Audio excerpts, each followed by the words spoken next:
So thanks for coming, everyone. We're going to really talk about a very important subject today, analyzing deals, right? We have an expert who's going to talk about it. He works at the community college, right?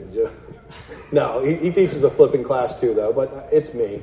I don't know if you guys knew that. It's me. I'm going to teach you. But if you have questions, feel free to raise your hand and ask along the way, because sometimes this is my passion. It's what I've done for many years. So I get sometimes very passionate about it, and I go on, and you're like, hey, I didn't hear something, or I didn't understand it, and then you don't totally get it, right? You're not going to track with what I'm teaching. So don't be ashamed or feel like, oh, I don't want to say anything no one else is. If there's something you don't understand, raise your hand and say, Mike, what does that mean? Because sometimes I'm using acronyms, I'm going very quick. And I want to make sure you get it because it's a really important subject. The key to what we're going to talk about today is how you look at a house and know exactly what you should offer. Analyzing deals, right? How many people in the room are new to house flipping? Not me. I mean, you guys. Okay, yeah, not me. I'm actually not new. But, so you're new, right? So you need to know the numbers. I mean, who thinks they're really good at analyzing the numbers? Anyone? No? You're good at it? Okay, yeah, awesome. Now, where did you get that experience from? Yes. So you know numbers. Okay, house flipping numbers, though, is what you want to learn about today. Got it. It's going to be easy for you, then. You're going to love this because you're like, this has come from a number person much better than myself. I hired someone really smart who had a finance degree to really build this out for me and start making the numbers make sense. Because a lot of it I used to do in my head. I'd pull the napkin out, start adding up numbers, and funny enough, I did figure out how to do it in my head, but no one else could figure it out. So when we start growing our business, it's important that we have a system that we can share with the people working for us. Because, see, that's really the key to growing a great business is that you can only do so much. Eventually, you're going to need to make it so simple that others can do it. And the word we use for that is McDonaldized. So we were talking about that earlier, but think about how McDonald's does things, right? You get, you put the fries in, you hit a button. They stop allowing people to make choices because they know the more choices they have to make, the less results they're going to get, right? It's going to be inconsistent. So it's like put it in, hit number 1, 2 shakes of the salt, you get the same fry every time, right? And that's what we want with house flipping. We want results that are very consistent. To be honest, most people don't get those results. And there's a reason for it, right? They don't have a really strong system for analyzing deals, so that's what we want to go into today. Like, what is the systems I use to analyze my deals and get very consistent results? So I'll tell you a little bit about myself. I'm Michael Green, if I haven't introduced myself to you. I know a lot of people probably see my name. And then, that's who I am. I've been doing this for about 10 years. And in the 10 years, I've done about 1,100 houses total. And it's probably still climbing. Now, of those 1,100, about 800 were house flips, and the rest were wholesale deals. And some rentals. I've probably done about 30 rentals personally. So that's my focus. I like to do both, right? I like to have whatever makes sense for the house. If we buy something and the numbers are really good and I don't have the money to take it on right now, I could sell it off to someone else. So I know some people in the room want a wholesale, and that's how you want to make your money. It's a great way to get started. My first couple deals were wholesale deals because I didn't have the confidence yet to renovate a house. But I also didn't know if my numbers were good, so I would buy it and then I let the market tell me whether they were good or not. And eventually I got really smart at saying, okay, I know if I buy this for 80, this person will buy it for 90, right? And that's the secret. Once we know that, we can make some money. Now, when we get that really wrong, two things are going to happen. We're either going to be really high, and then what happens if we get a really high offer to people? Well, they're going to accept it. Good news, you'll win. However, no one will buy it because you paid too much for it. And then when it's really low, what happens, right? Then you make a really low offer, no one wants it. Right? I mean, they're just going to say, hey, you're too low. Mike offered me $20K more, right? Or someone else in the room who actually knows the numbers will offer the correct number. So we're going to talk a lot today about hitting that sweet spot, knowing exactly where you want to make an offer at so that it gets accepted, but it's not too high or low. Because if it's right on that accurate point, then you can make money, right? You're right where you need to be. So 1,100 houses in 10 years. Not all went well. So, I'm always honest about that. The first 4 or 5 years in the business, I was figuring things out, building systems. I did have a mentor teach me to get into this business, and he took me from doing 0 deals to doing deals, so very happy for that. But where I was then on a journey, because that mentor didn't have this knowledge, is I had to start learning how to do them effectively, right? Thank you for getting me in. Without him, I wouldn't be in the business. But now I have to learn how to do it and consistently do it very well. So I don't say this obviously to impress you, but just to let you know, anyone in this room can flip houses, right? I mean, does anyone in the room feel like they can't do it or that I have some special skill that you don't have? That's a good, confident room. No one raised their hand. I like that. All right, so we're on the same page, right? Everyone here can do it. It doesn't really matter. I'll tell you a little bit about myself. to kind of prove that to you. So if you're committed, by the way, so let me make sure I put that in there. Like, everyone can do it if you're committed. Now, when I say committed, there's a lot of people like, I'd like to flip houses. But then they try a little bit, it doesn't work, and they give up. Right? That was me in the beginning. I did that for about a couple of years. And it wasn't until I got a mentor who said, Mike, yeah, you tried, but it didn't work, so keep trying. He's like, yeah, okay, good, you tried. What does that mean? Like, why aren't you continuing to try? Why aren't you doing something different than what didn't work before? And it took him pushing me to make that work. Right? He really pushed me. And I'm glad that I have him for that. And I'm glad every mentor I've had along the way has really been a big part of pushing me to the next level. The reason I can do houses like this is I'm many mentors in at this point, and many, close to $500,000 in education. I'm not telling you that you need that much education, but over the years, in order to make our business better and better, a lot of what I'm sharing with you is like really a lot of time, effort, and money it took to understand this at this level. And today you get it for free. Right? You get to come in and learn it, and I share it with you, and I do this with a lot of the community. Some people, the reason I do it is I'm always honest, some people choose to coach with me. And then also, some of you guys might sell me some deals, and I might sell you some deals, right? And that's the community piece of this. It's the value in us all sharing ideas and then making those ideas better. And that's what we come here for. So no crazy, at the end I'm not going to be like, hey, buy this super thing. I do have something I'll sell you at the end if you want it. I'm going to make it super cheap just for this group, like so you have some tools you can walk away with that you can use, and it's not going to cost you anything, right? I mean, because that's what I'm about. Everyone here knows that I don't try to sell crazy high price stuff to people that are new in the game, because I believe that you shouldn't buy a $30,000 coaching program when you haven't done a deal, right? You should have something affordable that you can get in and you can use and start taking action. So at the end, run out the room if you don't want to spend a teeny bit of money. Like dinner. That's it. But it'd be really good. I'm going to give you super value. I always make sure of that. I try to over-deliver. Okay, cool. It's like taking quite a while. So, hey, I didn't grow up here, right? This is a nice neighborhood. I wish I grew up. I don't even live here now, for the way. I've done like 1,100 houses. I don't live in a neighborhood this nice now. This is actually where I grew up. Let's see, it's taking quite a while. Uh-oh. Okay, well there it is. I didn't live in that dumpster, by the way. That dumpster wasn't there when I was growing up, but that is my neighborhood. Like, that's like a real picture from my neighborhood I found online. I put in Brooklyn. Does anybody know where Brooklyn in Curtis Bay, Maryland is? She does, obviously, a couple of people, right? That's where I grew up. It used to be a little bit better when I grew up there, but it's actually worse now. And I grew up in the projects there, so my mom was on welfare, and she always liked to tell everybody that, but we were. And it's okay. We didn't have money, and that's all right. Like, not everybody has to come from money to do stuff really awesome, right? That's a good thing to know. Like, anyone can do that. I always say that when she's out of the room. I didn't do this, by the way. I know. She never sees the video, so she didn't know I'm telling you guys this stuff. So I didn't go to school, right? I didn't go to college. I know a lot of people go to college, and that's a very traditional way of doing things. I didn't, because where I grew up, it just wasn't very common. I actually didn't even graduate high school. And I tell you all this simply because, look, if I can do it, you can, right? Anyone here, most of the people in this room are more educated than I am. Now, when it comes to house flipping, most of you aren't as educated as I am, but that's part of why I'm teaching you this stuff, so you can gather that education. There's a difference. We all know there's a difference between, like, formal education and actually, like, street smarts and knowing a craft, right? This is going to be the education of how to flip a house, not the education of how to get a degree so you can get a job. This is about the opposite, right? How to get away from a job and get into owning, like, a business that you can run that can create freedom for you. And that's why I was always drawn to house flipping, because as a very poor young kid, I kept seeing these guys on TV with like really cool looking cars, and I still haven't gotten the cool looking car like the Ferrari with the house and the beautiful women. I have beautiful women, but I don't have the car or the crazy house. I didn't get any of that stuff. And I dreamed about it as a very poor kid. I was like, that looks amazing. To the point where I actually spent $29 and got a Carlton Sheets program. I don't know, it's a very old program. And guess how I paid for it? Does anyone know? Well, I actually just saved the money from like Christmas and stuff. I don't know. It was only $29, but I paid for it COD. Does anyone know what COD is? Like, there's older people in the room. Cash on delivery. Like, someone knocks on your door and you hand them money. Like, that's how we used to do things back in the day. We used to do stuff that way. But yeah, I got that book. Yeah, it sounds crazy. She's like, what? People do that? Yeah, I know. I don't know how that ever worked out. When you really look back at that logically, how did that ever be like, how was that a thing?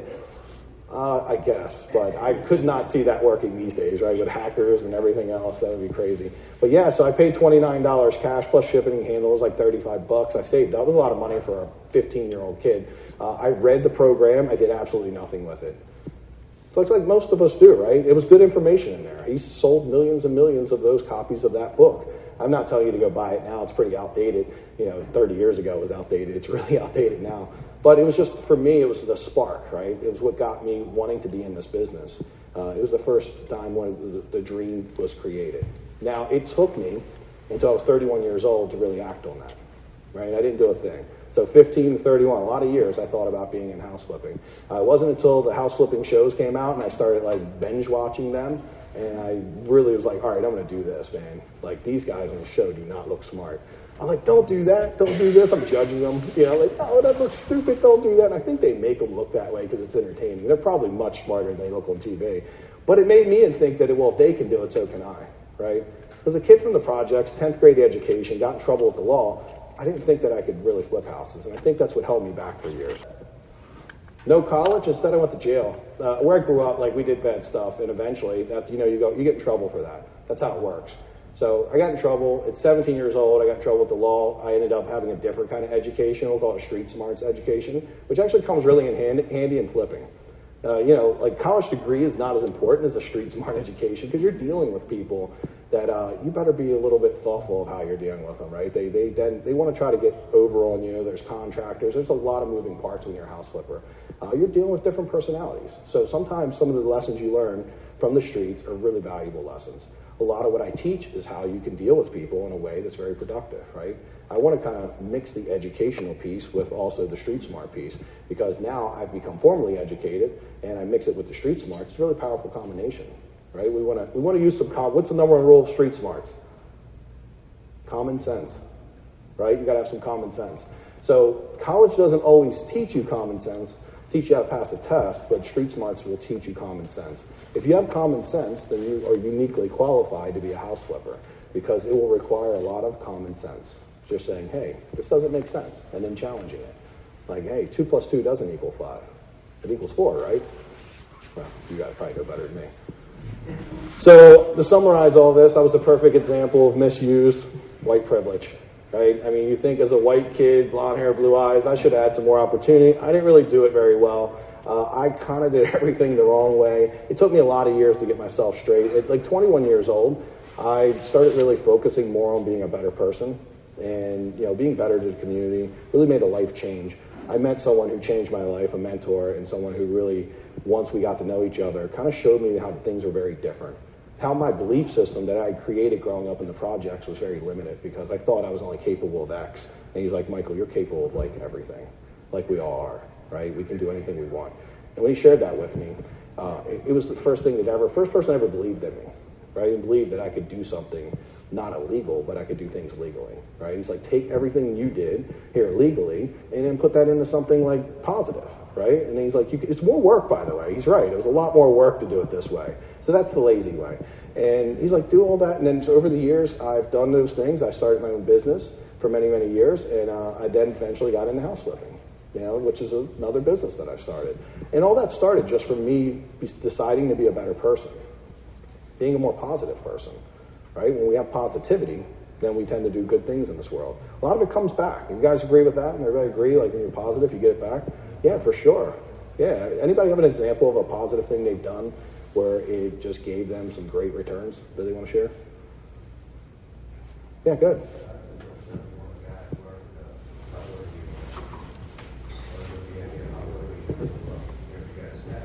Mm-hmm.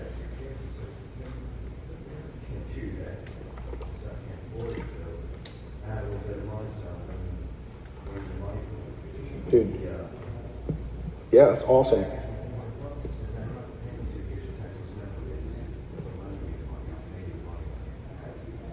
That's awesome, man. Let's give everybody a hand for that. That's good stuff, right? Yeah. And it turned out being profitable. But that wasn't your intention. That's the key. I think his story summarizes everything I speak about. When we do good things with no expectation of anything in return, we end up getting much more than we ever expected. I feel like I heard Joel Osteen. I'm not very religious, but I listen to Joel Osteen. He talks some good stuff. He's like a motivational speaker who then kind of says God every 5 words. But he says that a lot. And I've heard him say, like, we got to give back with nothing expected in return. And he inspired me to be that person, listening to that. And Yeah, I don't know how I've not somehow fell into the church with them, but it was just, you know, it's different in opinion. I'm not really very, very religious, but I believe in some of the awesome things that you learn from guys like that. Good, you got something? Well, you know, it's not necessarily anti-spiritual, but I try to live life like that. Yeah. But the thing is, I mean, you get such a good feeling of doing it that really, you know, I mean, that's enough. Yes. That's enough. Yes, for sure. I agree with you 100%. And listen, happiness is, you know, having the freedom and money to do what you want, obviously. But, like, what is that? I mean, you could make $200K a year. If your bills are $50K a year and you make $100K, you're actually wealthy. Did anyone know that? But you know, as Americans, we've been taught to live, like, if we make $100K, we spend 110. That's what I did for many years, by the way. I was like, oh, I got 100, spend 115. Because credit cards, right? They keep sending them to you. Like, you start making some money, they're just like, hey, yeah, of course you should get that Lexus right now. You only make $52K a year, and you should buy a car that's worth 70. Like, why not? We'll just, like, you know, I think you even say, like, no money down. You just walk away with the keys. They put a bell on it. Like, you should give it to yourself for Christmas. Pay later. It's okay. I did that for many years. I'm recovering from that. I'm recovering shopaholic, I guess we'll call it. Credit's really bad. I don't have very much credit now, or really any at all. I just have a Southwest card I use to flip houses, and when I use that card, I get points. I fly everywhere for free, and I pay it off every month. And that's the luxury I have now because I wanted to create some wealth. And wealth for me wasn't being a millionaire, but it was just having more money than I need to live. If I need $80K a year to live, then I want to make $200K, so I have some money sitting in the bank. You do that for a few years in a row, and you just let that money sit there and you don't spend it, you sleep really well at night. Now, I don't feel like I sleep all that well for that I do have money. However, that's because I'm like so many great ideas. I'm helping so many people that I think I'm all jazzed up and I can't sleep well. But it's not because of the money piece of it. Okay. Awesome. So for many years, I was embarrassed to share that information that I just shared with you guys. It's one of the reasons I didn't get into public speaking and teaching people. I was like, what if they find out that, like, I got in trouble as a kid and, you know, I wasn't all that, you know, awesome as a teenager. And I was a little bit embarrassed of it. And I realized later on, and this is another thing my mentor taught me, was that everyone has something that they're embarrassed of. Like, we all have some insecurity. Like, everyone in this room has something that we feel like, you know, we wish we had done better, right? All of us. So I got in trouble with the law. Obviously, I dropped out of high school, grew up on welfare, you know, all the good stuff. Oops. I think we're going to have, and I told you this part of the story. Now, I want to show you this, though, because one of the things he talked about with me was my personal greatness. So when he asked me this question, do you believe other people have things holding them back, and what's stopping them from their personal greatness? And what was stopping me from my personal greatness was limiting beliefs. Limiting beliefs that I couldn't do things that I had seen other people do. To be honest, I didn't know anyone where I grew up who had done anything great. You know, selling drugs was like the greatest thing I seen anyone do. Like, or, you know, every once in a while someone from my neighborhood got a good job. But it's pretty rare, actually. Even till today, when I look back, like, most of my friends are either dead or in jail or, you know, are not doing so well. You know, other than a handful of them that, like, I'm still friends with, and they're like, let me get into flipping houses. And they're either working with me at some level or they're flipping houses, and I've helped them. I always want to give back. And not everyone wants what I'm giving, however, right? The people in this room, you guys came for a reason, right? You want to learn. You want to get into the business. You're inspired to do something greater. And this is finding your personal greatness. That's what that actually means, because each of us are capable of some really awesome stuff. So he did said to me, if you were to share your story with a bunch of people, right, some are going to judge you. And he's like, but what about that one person who, like, is empowered because you showed them how you took your stuff that was all bad, the things you were embarrassed of, and use it as fuel to, like, find your personal greatness? Would it be worth sharing that then? And then when I realized, right, we love giving back. Well, my way of giving back to you guys is that, hey, my story is really just to show you that, hey, I'm not perfect, and I'm not a perfect house flipper. However, I have figured out some stuff that's allowed me to do some, like, way better than most people from my neighborhood have done, way better than most people do in general. You know, I make more money than most doctors and lawyers. But my education's not even close, obviously. But, you know, I'm able to do that. And we think that's not possible. So I decided to really start sharing this story just a couple years ago. Like, if you had met me, you wouldn't guess this about me. Most people are like, what? It's like you, like, grew up rich or something. And I was like, yeah, I wish, maybe. I don't know. But a lot of our drive comes from our things that, you know, drive us, or the things we're not happy about, right? That's what makes us want to be better. That's the personal greatness piece. Like, hey, it's working. So everybody want me to share my vital system to help me get my personal greatness? You guys ready? All right, we're going to forget Mike now. Let's get into what we came for. the good stuff. So let's get started with the training. I'm going to teach you a little bit about how to analyze deals, right? I'm just going to walk you through my process and what's important to me. And when you have this skill, it's the number one skill you need to have as a real estate house flipper, a wholesaler, a landlord, really even like a real estate agent needs to know this kind of stuff, because if they're working with investment clients, it's really nice to be able to tell them, like, hey, here's the numbers. Like, an agent that's empowered with that information is a better agent, right? They're able to service their client at a high level, give them really good advice, and you'll be a vital piece of the team when you have this information. So, big part, right? No information equals no action. If any of you guys like looked at deals and just couldn't get enough information that you could take action, raise your hand. Has anyone ever been there? Yeah, me too, by the way. I'll tell you right now, if I look at a deal and I can't get enough information to make me feel comfortable, then I don't take action. So this is why gaining information and knowledge is highly important. Most of the time, I would say most of everyone in this room has probably, if you've been looking at deals, you've probably seen a deal and just didn't know it was in front of you. Right? Or you couldn't get enough information about that deal that convinced you to take that big leap of buying it. It's risky, right? Buying a house is risky. When you know the numbers, you attract money. Who needs money in the room? Who would like to have some money to get started in their business? Like, why are my employees hiring their hand? Hold on. Where are you guys going? They're like, oh, yeah, I need some money. Like, I'll hook you up, man. If you need some money, let me know. It's like they were like the first ones to raise their hand, by the way. Like, not working for Mike anymore. Well, as soon as we get this money, we got to know the numbers. If you know the numbers, you'll attract money. When you're sitting down with someone who wants to lend you $100,000, $200,000, like the first thing they're going to want to hear from you is that you could walk them through the numbers, right? And say, hey, here's the deal. Here's what we're buying it for. Here's what we're putting into the renovation. Here's this analyzer I have that shows me exactly what I should pay because it adds all the cost up. And now they look at that and they say, wow, this person really knows their stuff, right? Versus you say, hey, I think it's this, I think it's that, it should be this. Like, is that inspiring for someone to lend or put $100K of their money out or $200K of them? Not really, right? I found that when I wasn't very specific because I didn't have all the information, people didn't really want to lend me money. So I had to go to hard money lenders and they, yeah, hard money lenders work, but they're going to charge you a lot more. And even hard money lenders, by the way, when you talk to them, knowledgeable, they're going to give you a better rate. They're going to be more likely to work with you. Like most of my students are getting, I can just tell you like 2 of my students recently, first deals they've done, they got 10 and 2. It took me like 100 deals to get 10 and 2. And they go there and they present in a way that took me many deals to figure out how to present. And then the hard money lender trusts and believes them and thinks they can get good deals. Yeah. Yes, 10%, 2 points. Thank you for asking. But again, that's the acronym. So 10% and 2 is essentially means 10% on the money annually, and then you pay 2 points, which is each point is 1% of the total loan. So if you were to do a $100,000 loan, the hard money lender is going to charge you $2,000, like kind of like a loan servicing fee. It is up front. You pay it at settlement. That's how the hard money lender makes their money, by the way, is those points. It is at settlement up front. So when I say up front, you pay it when you settle the property the first time. When you buy it, they're going to make you pay that at the first settlement. And then at the second settlement, then you're paying the loan off. But it can be done many different ways. That's traditionally how hard money lenders do it.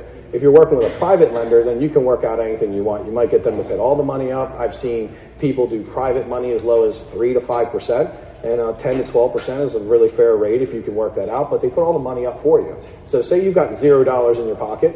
You can go get a deal, right? My first deal I did, guess where the money came from? Well, it didn't come from me. You guys know I was like in debt and didn't have a lot of money.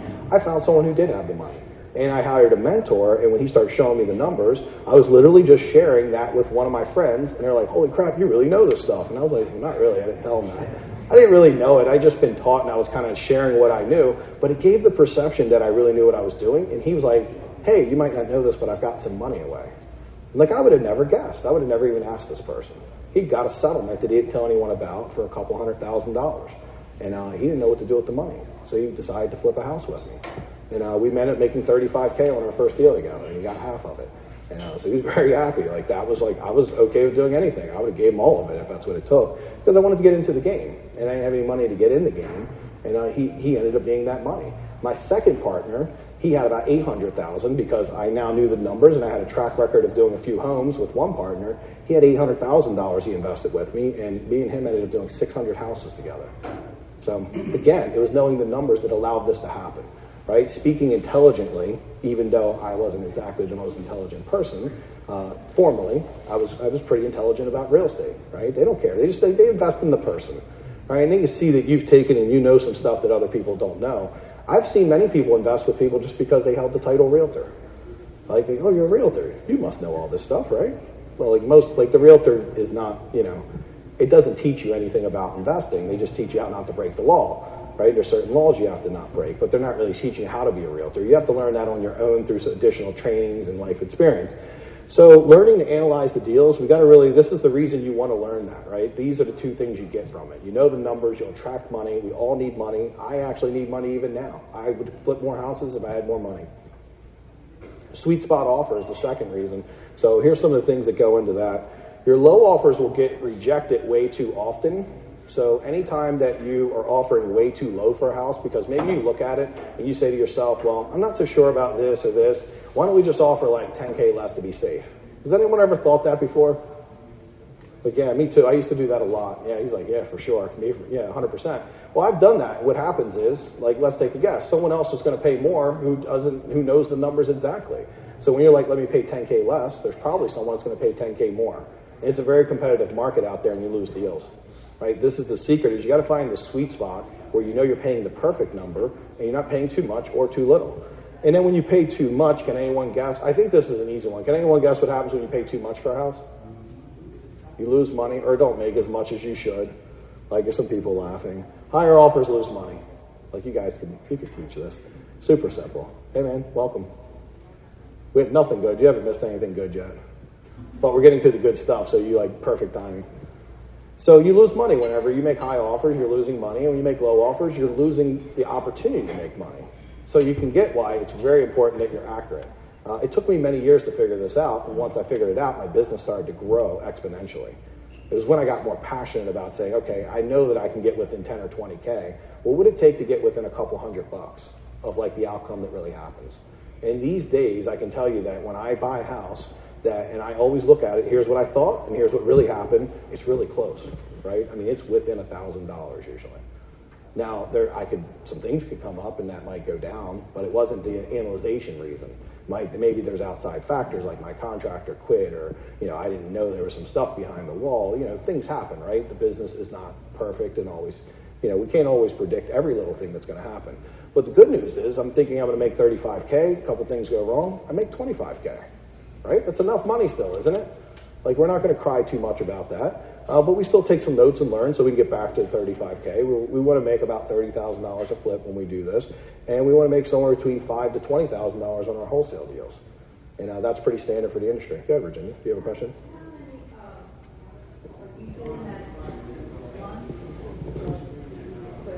Mm-hmm.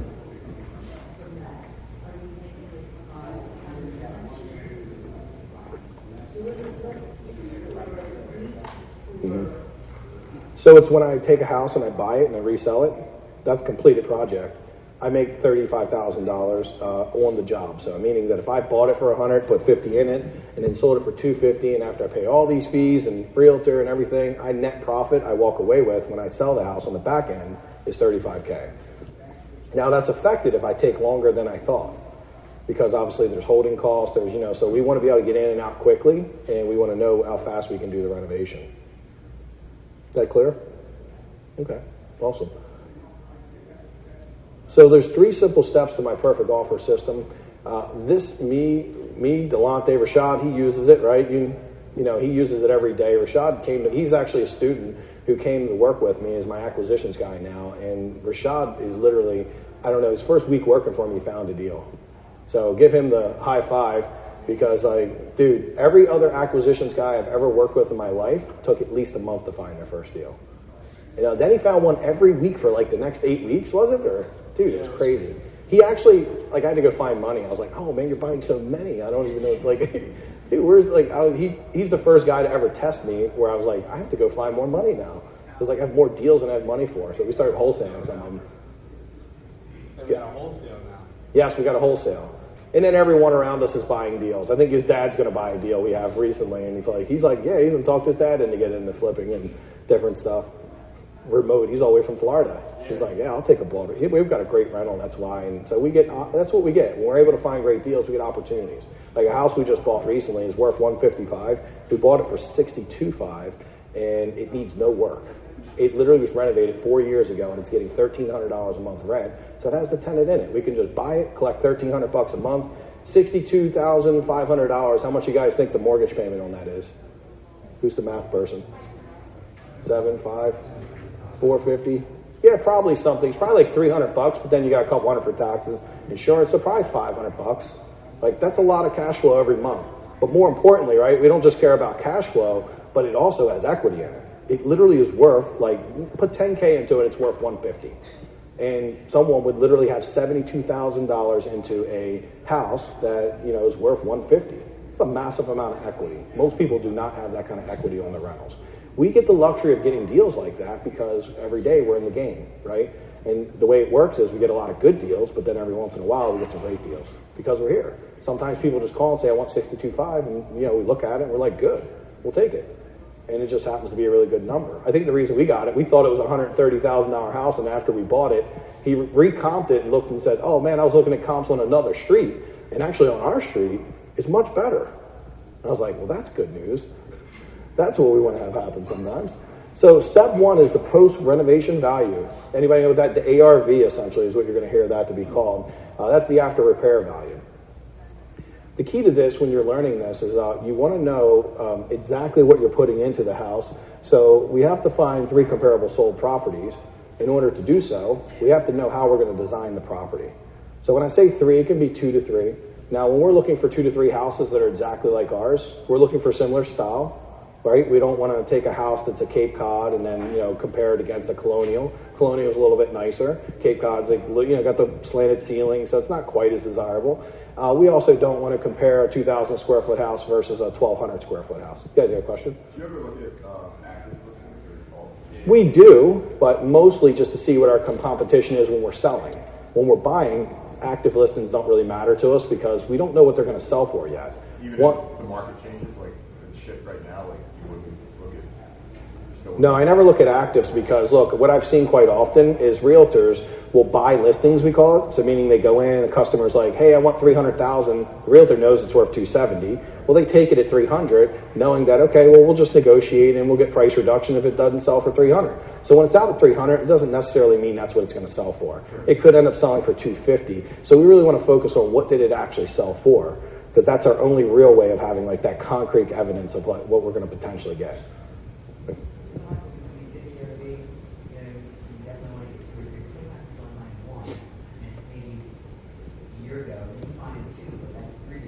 Mm-hmm. So that's an intelligent question. Sometimes when we're in areas where we can't find good comps, generally we want to be careful. We know that means more risk, right? If we don't have enough other homes that have showed us the path, then we're taking additional risk. So I like to see 2 or 3 for a reason, because it's showing me that there's enough people in this area renovating that I don't have to guess what I'll get when I'm done.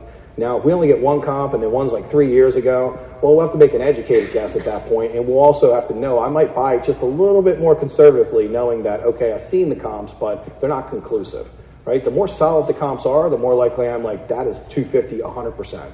You give me 5 comps that say exactly that, exact same house, I'm like, I could bet my life on it, right? Versus I get one, I'm going to be like, I think it's 250, so let's just make it 240 to be safe.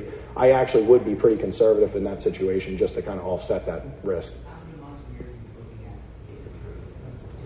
So yes, so you're answering his question, but so I will go back to start with 6 months. If I can't find what I need, I'm willing to go back 1,000 days even. I'm really trying to find that perfect comp. If someone 3 years ago got a great number, right, for their house, and it's the exact same house on my block, the one thing we can be 100% sure of is that a house today is worth way more than a house 3 years ago. Our market has done nothing but go up, and for the first-time home buyer market, you guys might be hearing a lot about the market going into a recession on bigger pockets. It's actually not very true. Whenever you're talking about the first-time home buyer market, the last 10 houses I've sold have had multiple offers and went for way over list. Like I'm seeing in this part of the market, like that's the one thing when they talk very general, like the market's going down. Well, yes, there's certain parts of the market. $1 million to $4 million homes are definitely taking a little bit of a hit right now. Interest rates and stuff really affect them. But the houses that, are being sold to people that need to move out of their mom's basement, like those sell in every economy. first-time home buyer houses sell in every economy. I got into the game in 2009. Was that the worst year any of us has ever seen in real estate?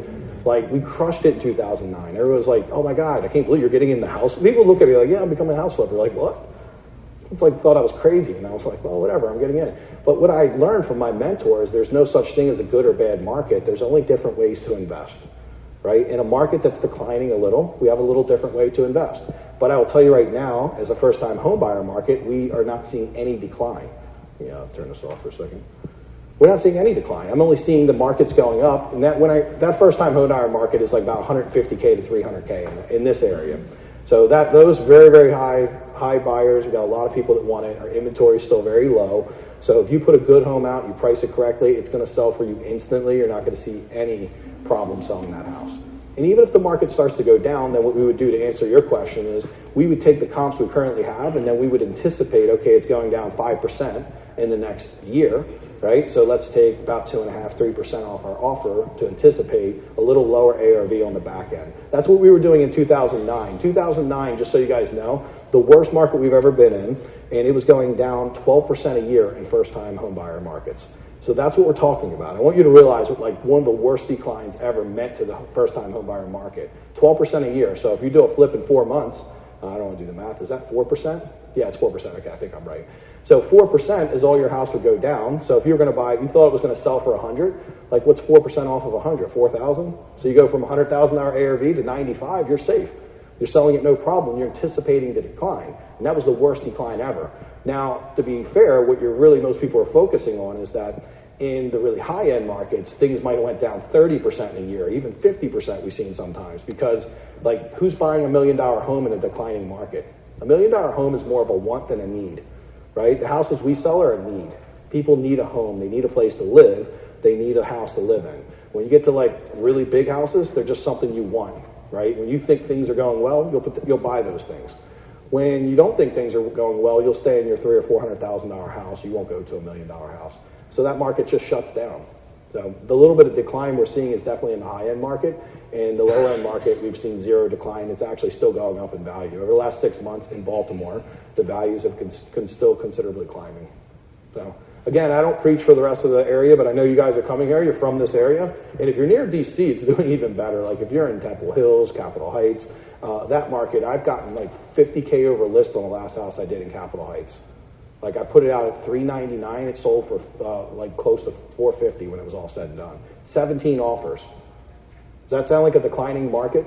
Right? So when people say that the market is declining, my answer to that would be yes, there's certain markets that are, but our job is to know the market we're in. Right? And the market we're in is not declining right now. And there's certain parts. If you're $1 million market, maybe it is.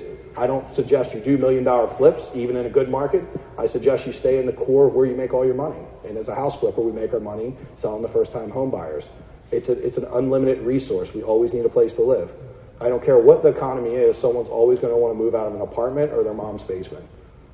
Except for my mom's basement. I actually didn't want to move out. She made me move out. She's like, you got to go, man. Like, I was like, it's really nice down here. She like makes dinner. I don't have to pay any rent. I was like saving money. And I think she got a little upset when she realized I had a lot of money in the bank because I wasn't paying her any rent. And I was working and saving. So anyhow, yeah, you got a question? Just real quick on ARV and comp. Mm-hmm. In Anne Arundel County, I've done 2 in the past year. What Yeah. my experience was, in Crofton, my comp had to stay within a half a mile, which sometimes you'll hear a mile. But for the density of Crofton, I could only stay within a half a mile. So I could find a higher comp a mile away, but the appraiser wasn't going to probably buy that. Yeah. So the one I bought in Crofton, basically when I bought it, across the street had just sold for $275. Mm-hmm. I had a solid across the street comp, full remodel, which is what I was going to put on the market. When I finished in 4 months, I put it on the market for $290. And my realtor flinched, but she wanted to show it before it went on the market to someone who was losing houses in Crofton because they were just being outbid every time. So they accepted $290. Yeah. But then it didn't appraise for $290, it appraised for $280. So my $275 was probably legit. Yeah. And my $280 is where I was going to have to negotiate to. But to my shock, they brought $10,000 to the table. And I had to give them the 2 points. I gave them 2 of the 3 points they needed to settle. But they brought $10,000 to the table. Okay. We had a new comp in Crofton for that little half mile of $290 off of a 4-month period of time with one flip. There you go. Same thing happened in Pasadena 6 months ago. When I bought the Pasadena house, to calculate my ARV, I was using 222, which at the time, my realtor and the other stuff in the area within my half mile, again, pretty dense area, was holding at 222. When I finished the project in 4 months, and I've heard this on several of the podcasts that you listen to, everyone was saying, revisit your comps if you're into this for 4 months, because the way the market's moving, that 222 by the time we finished in 4 months had gone up to more like 228, 229. Yeah. And then all of a sudden, the 4 houses in the same little townhouse community of Deerfield and Pasadena went on the market at the same time. So I had a 3-bedroom on the corner. There was 3 bedrooms, 2 baths. I'm 2 bedrooms, 2 baths with the same square footage, just divided up differently. But do that. I went out. My comp was sitting at 228. So basically, I was feeling I would push it, and I pushed it to 234. And I went to 234. But the thing is, if I had left it at my 222 and thought, okay, 228 was good enough, I would have gone out at 228. I would have gotten 228. I went out at 234. First day I had 1 offer, 234 inspection and 3 points help. The next day we had a second offer, 235, no inspection, no help. Of course, that was their deal. Yeah. The appraiser came in and I met with him and we walked through it. I gave him the whole list of everything that had been done. It was $35,000 worth of upgrades. It had things that were not in any of the other houses, including an island and the kitchen. I don't want to tell you all, but basically that way, he came in at my 235. Yeah. So we got to settle 235. So my point is, get your ARV at the beginning, working with wherever your sources are. Be it your realtor, be it your own confidence in looking at what's there. Definitely revisit it as you get into your project and push it. But don't push it crazy. I mean, I could have very easily had to go back to that 280 and I wouldn't have been dissatisfied. I would have still gotten the number that probably was the real number. It was just a rare case because of both the market and people losing houses so quickly because there's so few of them back then. This was back in June. Yeah. And there's still a shortage of them, nice to remodel. But this one had the best kitchen we'd ever put in. It had barn doors. It had everything. It was all brand new inside. So that's what you're going to do, then that's what you're going to do. But just, it makes a really, you make a great point. Thank you for sharing that. He makes a great point, like revisit your comps after the fact. My experience, they've been going up a little bit. So I normally list at the price. My belief is you can't underlist the property. I can just tell you, student after student I've taught this to, where, like, I'll give you Michael Chow's a student that's in my higher level training. He listed something in Canada. He's international. He's from Canada. And he listed it in Canada. He says it's declining. He's like, Mike, you don't understand. Our market is declining now, and it's clearly going down in value. And I'm like, so, like, what did you think you were going to sell it for? He's like, 420. I was like, put it out for 420 then. He's like, well, maybe we can get 450. I'm like, no, if you think it's declining, put it out for 420. He put it out for 420, had like 18 offers, and ended up negotiating 452. And he artificially got more money. So you can never really underlist the property, because what happens is you create a buyer's frenzy. And that buyer's frenzy puts you in a unique position to get more than what the house is worth. You'll never get it if you're chasing the market and say, if he would have listed it at 460, he would have sat on the market and no one would have shown it. And then eventually he would have got a buyer, but what negotiation power would he have with that buyer? It would have been really hard to get that buyer into an emotional decision-making process. And that's the secret to how we get the most money for our renovations is I used to think logically because I'm a logical guy. So I'd be like, hey, logically the comps are this. I give them this and that. It's a 3-bedroom. Now I think, what can I do to create an emotional situation so everyone fights against each other? I can tell you 98% of my homes have multiple offers, which creates a very emotional decision. People get emotional. They want to win. Right? And I'm not saying you're going to get $1 million more, but like he just said, what if you just get 5 or 10K more? What does that mean to your business if you're doing 10 houses a year and you get 5 to 10K extra on your house because you set a perfect environment up to do so? And you get that extra 5, 10K times 10 houses can be 50 to 100 grand a year you make. That's the money you need to hire the people to scale your business to unlimited amounts of money. That was the secret to what we did. How I was able to go to 150 houses a year is I went and found the extra couple grand per house that I was leaving on the table. I used that extra couple grand to hire a team to grow. Because instead of wasting it, didn't it make sense to go find it and recover it and then use it to hire people to do all the things I hate to do, right? Or that I don't enjoy doing. I can do them, but I don't really like doing them. So now I do everything I like, right? So my business is fun to own because I get to do the things I wake up and I enjoy doing. So really the key to this, once you find your comparables and you get really like, okay, this is a good comparable. Like he said, one right across the street, that's a great comparable. 1 mile away, not so much. We might consider it in our overall look of things, but we want to make sure the stuff is very close to us and very similar. And if it is, then you got to decide on a value. So this is step number 1 in the perfect offer process. I'm going to show you a tool I use in a few minutes that allows me to kind of just instantly know exactly what I offer on every property and know the sweet spot. It took me a lot of years to develop it. I didn't even develop it until about 3 years ago. I'd flipped about 600 houses What I did is I spent almost a year going through the 600 houses that I'd flipped and looking at what I did wrong and what I did right, and developed this tool based off of that. Because I wanted to have a consistent way to go forward. I wanted to understand the common denominators of why I was winning sometimes and not others, right? And when I started to understand that, I had to now create a tool that kept me disciplined to follow this stuff.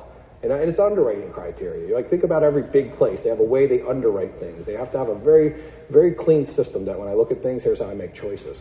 Because left to our own devices, we're not always disciplined, right? When we eat, I know personally I'll pick a cookie or a donut way faster than I'll pick a salad. So I almost, if I'm ever going to be on a diet, I have to choose what I'm going to eat. Or I'll just, if it's left in front of me, I don't tend to make the best choices. So I've learned this in my business also. You want to know something about a cookie? Are you just going to confirm I eat all the cookies? No. All right, I think Sue's going to snitch on me. There's a lot of folks here work in Baltimore.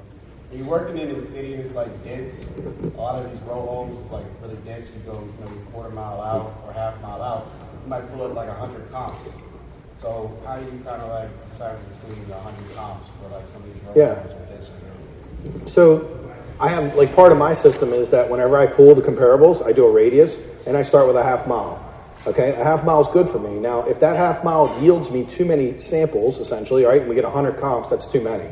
I want to see it land between 20 and 30. That's how I know I haven't went too far out. So essentially, it is better to go as tight as possible if you can get the information you need. But remember, if we have no information, then we have no action. So key is we want to make sure that if we go like really tight and just go maybe 1/10 of a mile and we get 3, it's not enough information to make a choice. So we go a little farther out until we start getting the right amount of information. Sometimes I have to go a mile out. If I'm in a rural area where it's very country and there's not a lot of houses, it's okay to do that. We go as far as we need to make a choice. But know the farther you go out, the more risk you're creating. Now, if you can be across the street like Alan, right? If you can be across the street like Alan's property, well, that's a no-brainer. The only thing we look at then is it the same house? Or is our house different or smaller or, in some way just not as valuable? If the answer is no to that, then I call that an A-plus comp. Like, I don't need but one of those comps because, see, that comp lays the trail for me. They showed me what a house like mine can get. So I would take that over 5 comps 4 blocks away, right? Because that's the A-plus comp. Sometimes we have to take B and C comps because we just have, and then we have to make an educated guess. So part of us, like, deciding on how accurate we think we are on the comps depends on, can we find some A-plus comps? Generally, I like to find at least one A-plus comp, meaning it's on my block or the next block over, and it is very comparable, and the streets are very comparable, and it's sold in the last year. I love that comp. And same square footage, that makes it easy when we can find those.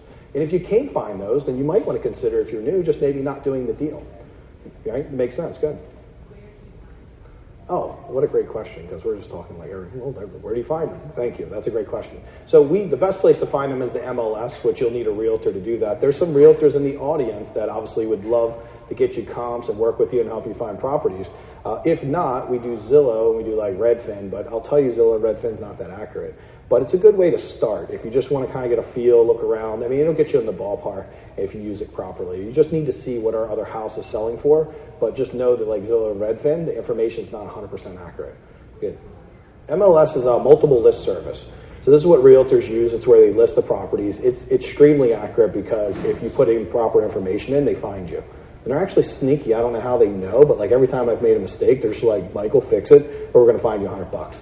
I'm like, crap, because I make a lot of mistakes. I just put anything in. I wait for them to catch me. Yeah, but, to be fair, I'm glad they do that because that keeps the information extremely accurate so we can rely on it. We're making really big decisions. So get access to the MLS through a realtor. That's always going to be your best bet. Because realtors, that's what they're here for. They're to help you have that information, help you understand the market. They can decipher the comps and comparables for you. And they can, they're going to be a vital part of you being in this business. Virginia? When you said that create competition to sell properties, Mm-hmm. what do you have the mass, the market, the realtors take care of it for you, or all Yeah. involved? So I'm my own realtor now. Eventually you become your own realtor and then you just handle things, and it's smart because once you do enough business, being a realtor is actually pretty easy for you, especially. So how I create interest is I don't do open houses. They don't really sell your house. I don't know if most people know this. Only 1% of open houses that are sold at an open house. People do open houses. That's how we generate new clients, like buyers and stuff. But we never really sell our clients' property. So what I realized over the years was I had to keep paying someone to like clean the house after 50 people ran through. And I was like, well, no one's ever buying at these open houses. Like, it feels like a waste of your time. Could you take that time and put it into something else that would be useful to me and not to you growing your business? So I'm like, no open houses. Like, you know, some people, like, you don't do an open house and the house doesn't sell. They blame it on the fact you didn't do the open house. And that's not really a logical way of thinking. There's really one key to selling your house quickly: price it correctly. If the house is priced correctly and designed properly to what the market wants, your house will sell. So that's how we decide, is we take and make sure we have the proper design everyone's looking for. So if we're in a neighborhood that needs 4 bedrooms and 3 baths, it wouldn't be really beneficial for us to do a 2-bedroom, 2-bath. Right? Because the market has shown us that people want at least 4 and 3, and then we do 2 and 2, well, and it sits on the market forever. Even if we price reduce it, it's still, like most of the people in that area, want a 4-3. So we want to make sure that we're always being thoughtful of the proper design to sell our house quickly. And then once we figure that out, we need to see, okay, what are they selling for? And if they're selling for $250, it would be in your best interest to put your house out for $234.9, right? Just a little bit cheaper, so we can create that buying frenzy. If you went $230, $39.9 would be fine. But what you don't want to do is go say, well, you know what, I went $20K over budget, so let me make it $270. Like, $270 will cause you not to have your house shown, and eventually you'll end up getting $230 instead of the $250 you probably would have got if you priced it correctly. Because think about it emotionally. What do we think when we get into a deal, we show our client, it's on the market 3 days, and then the agent calls back and says, hey, we got 5 offers, you know, bring your highest and best. What psychologically is that person thinking? Right? They're thinking this house has a lot of value, and a lot of people have proven that to me. Right? So now they go from logically, like, you know, this all adds up to this, to emotionally, I want to win, and we really love the house, and we're tired of losing. So let's get this deal. And that means you get more money, right? And more money's great. And now the opposite side of it, we put it out at $270, doesn't sell. 30 days go, maybe they take it to $260. Now another 15 days go, they take it to $250. Well, now they start getting showings at $250 where they should have been, but they're 45 to 60 days on the market. What's the first thing a person thinks when a house is 60 days on the market? Why has no one else bought it? Right? And once we do that, right, what do we start looking for? All the reasons other people haven't bought it. So now they're walking through your house, not emotionally, they're walking through logically, saying, hey, well, it's probably because of that piece of trim that's not perfect. Oh, God, like maybe the work's shoddy here. Oh, no, maybe it's this weird room. Right? So they look at your house very differently. Even if that person ends up buying, they're going to make you an offer. It's going to be more like, hey, let's make them a low offer, and if they accept it, we'll take it. If not, we'll just walk away. You can see, because they're being very logical. So our job is to be very smart about the pricing. Right? We don't want to underdo it or overdo it. If, you know, we want to make sure that we decide on a value that's very accurate and it's going to sell quickly. We call it the ARV, and we throw an F on the end for fast. Right? ARVF is what we're always looking at in our company. We want to make sure that, okay, is this the number it will sell quickly at? And if that's the case, then it sells quickly, and we've seen it works every single time. If we just put an ARV and we're like dreaming a little bit, then yeah, not good results. I'm sure you guys can understand that. Step 2 is the repair cost. Like, anybody ever wonder, how do you walk through a house and know how much it's going to cost to do the repairs? Yeah, me too.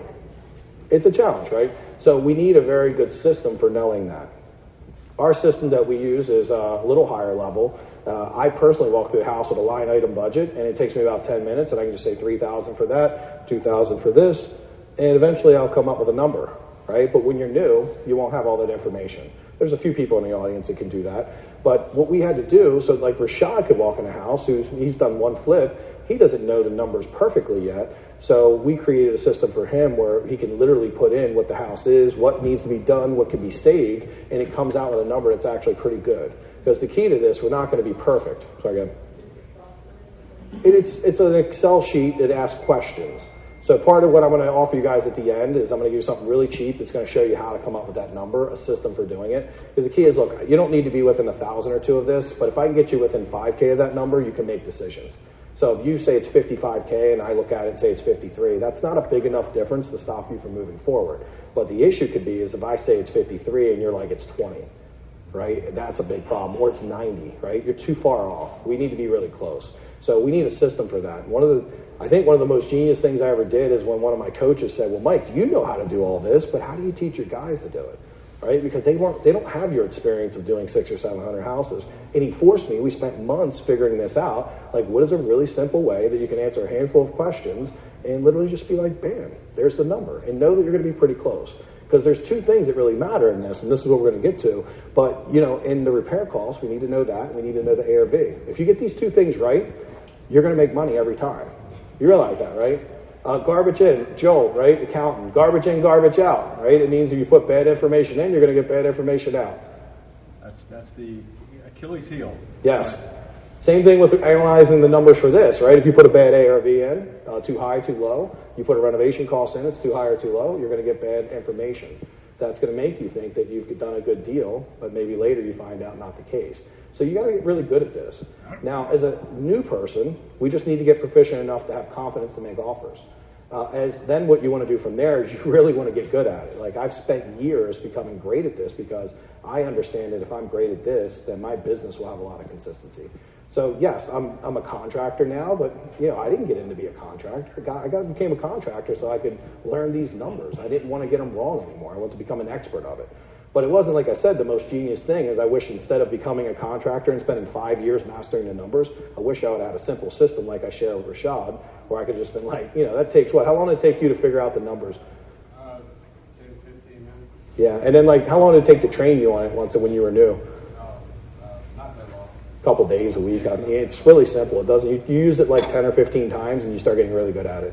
So versus I spent 3 to 5 years learning it.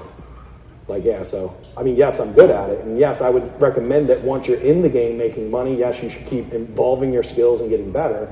But what do we do so we can make offers today?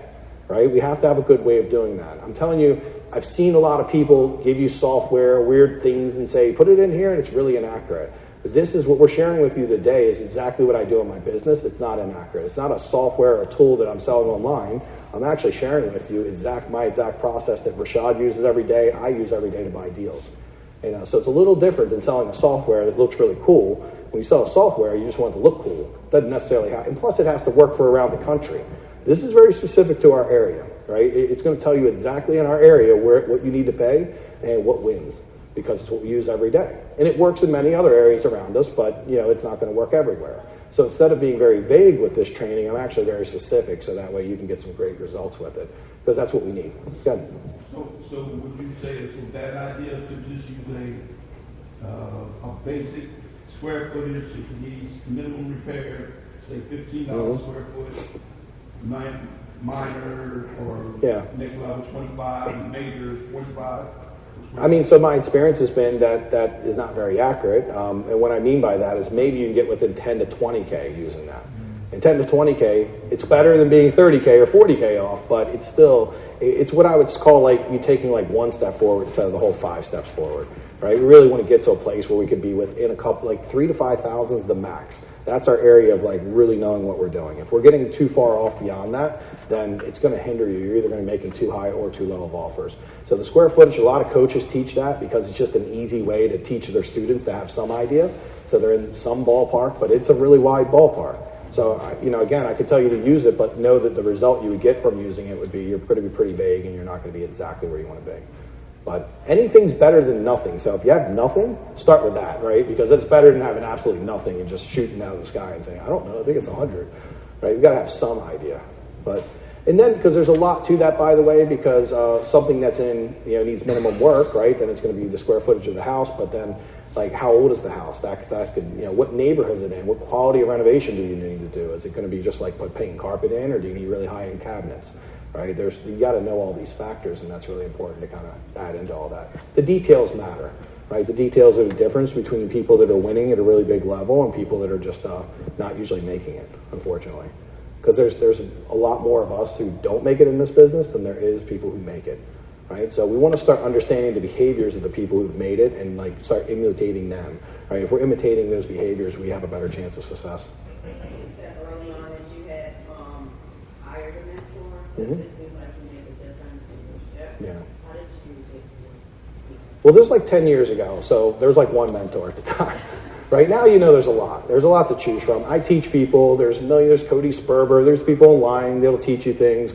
I work with people specifically locally and that people that really want to be in house flipping to optimize their business because I'm currently doing it myself. Most mentors aren't actually flipping houses. They flipped a couple and then started teaching. And if you know nothing, they can be okay mentors. But for me, I really work with people who are already flipping or really serious about flipping and want to kind of do it right. Because if you do it right, you put that energy and time in, you're going to have a really successful business. So picking a mentor, really, I mean, obviously I'm not trying to sell myself, but I'm the kind of mentor you want, and it doesn't have to be me. It could just make sure you're picking someone who's in the business doing it, right? Not someone who did it 10 years ago. You know these guys that come around to the meetups and stuff and the RIAs, like, you know, they've not done a deal for 10 or 15 years, most of them. They're just great at selling products. And their products show that, you know, it's like Carlton Sheets. I don't know if Carlton Sheets is actually in the business. He's just really good at selling products. He got me to buy. So, but I don't know if he's actually ever done a deal or not. I couldn't really tell you. I think he's done a deal. I haven't seen much on that fact. So I would just pick someone who is active and willing to teach you and has good systems, clarity of thought, and then finding someone you like and you kind of vibe with, that you know you like their personality. Most students that work with me, they like that I'm straightforward, that I kind of very just truthful. Here's how it is. They like that I have systems that I can show you things. Right? It's not like, hey, just do it this way, figure it out. I'm like, hey, it's A to Z. Here's how you do it. I think we need a system for PowerPoints. Going to get a program together for that. Like how to keep hook it up with a wire. Holy crap. So we done stepped over. So step number 2 is the repair cost, right? We have to choose the optimal layout when we're doing that, because when we know the optimal layout, then we can start adding up what the repair costs are. This is a big piece that people miss. They go in, they say, hey, it'll be $40K to renovate it, but they haven't really thought, like, what am I going to make it into? What will I take it from to what it's going to be? That makes a big difference in the cost. If you're just going to go in and keep it the same, right, and that's what the comps are showing you, that you should keep it the same, then that's going to be a lot cheaper than if you have to go in and take it from a 3-2 to a 4-3, add a bath, add a bedroom. You've got to redesign the whole house because it's really weirdly laid out and you want to make it more optimal. Well, that's going to cost a lot more money, and we want to know that. So first we have to decide, like, what does it need to be for it to sell quickly? Well, once we know what it needs to be, then we can put together a proper repair budget, and we can start adding up all those repairs. But we have to first know where we're going. And a lot of people, we don't take time to do that. But if you do, you'll get more accurate. And that takes time to learn. So the last piece of it is the analyzation of it once we have those 2 numbers. So when we analyze the numbers, we use a pro deal calculator. That's something that we invented in our office. It's a tool that, not a very jazzy name, right? It's just a name that we call it because it's what we use in our business. We don't normally sell it. It's actually a tool that we give to our students that we work with because, like, for us, just giving you a deal calculator, well, what will you do with it, right? You got to know how to use it. You got to know how to get those numbers into it that work. So we're going to talk a little bit about how to do that now. So the tool is the key to making the perfect offer. I mean, when you put this in, it's going to tell you exactly what works at what price point. I'm actually going to demo it and show it to you, too. It's really simple stuff. It's pretty awesome. And when you use all that information, it shows, like, what we're always shooting for is what we call our OON. We hear of Mayo, right? We've heard of Mayo. We've heard of ARV. What we have is the OON. It's the optimal offer number. Right? For us, we're always focusing, like, what is our most optimal offer number that is perfect for us, going to give us a better chance of getting accepted more often, and then also make sure we make money. Because, see, there's 2 things that matter, right? We want to get our deal accepted. We got to actually make a deal, but then we have to make money on it, too. So really important stuff. Let's see if we can get this to come out. That's what it looks like. Let me go and demo it for you. Who has a deal that they're looking at and know the numbers on it? Good. What are the numbers? All right, you're out. How about, I know Rashad has something if no one else has anything. Rashad, give me the numbers on a deal you're working on. Something like a rehab. We got a deal with Pasadena. Okay. 275, actually 265 ARV. 265 ARV. Let's pull this up. Oops, let's try to pull it up.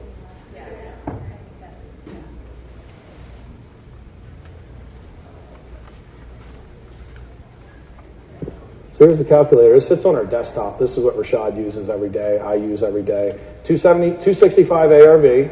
How much work? Like 275. 275. We're good. Just go with whatever you know. I know you have it. He keeps notes, but you don't have them with him. 50K in work. Oh, don't tell the purchase price. We're going to show them how we figure it out, okay? Don't give them that piece of information yet. So this is really simple. You can see we have a lot of stuff on here. I'm going to make this a little bigger so you can see as much as possible. But when you come into this, we see the first thing we have is our ARV. And 275 is what Rashad said, he thinks, or hopes. He'll confirm that. And then we put in this next thing, the estimated repair costs, right? These are only 2 numbers that matter, right? 50K for that. Now, just don't worry about what that number come in. We need to figure out the purchase price. Let me show you how me and Rashad go down and figure that out, by the way. See this underwriting criteria? We look at the ARV right here, and it says if the house is worth 250 to 450, we offer 70 to 72%. Right? That's the optimal offer range for us to make. Remember that sweet spot we were talking about? So let's just choose 70% that we're going to offer. We go right here to this Mayo. Well, it happens to be at 70%, so maybe let's put it at 72. Now we'll know what our maximum offer is because that was the high end of the range. So we just hit enter, and there's the offer. See right under it? 36,000 is what we're going to make, and here's the offer right here. It goes right in for you. 148K is what we can pay for that. How much is it listed for? 190. So we're a little off. We can't pay 190, obviously, but we know that. So Rashad, now, what's the value of that? Knowing that we're about 50K off on the offer price, does that feel like a hot deal? Yeah, it's Actually, like, I'm sorry, yeah. 175. Well, that's better though. 175 is not too far off, but 175 REO. yeah. Well, you know that you got a little work to do to get it from 175 to 148. Maybe it's 150, but we now know where we need to offer. Do you see how simple that is? That's how simple I had to make it. Before I used to do all this on a napkin, and sometimes it would work out, sometimes it didn't, but now it's just really simple. We literally just put in. Who else has the latte? You got something? Sabrina, let's talk about yours. 310.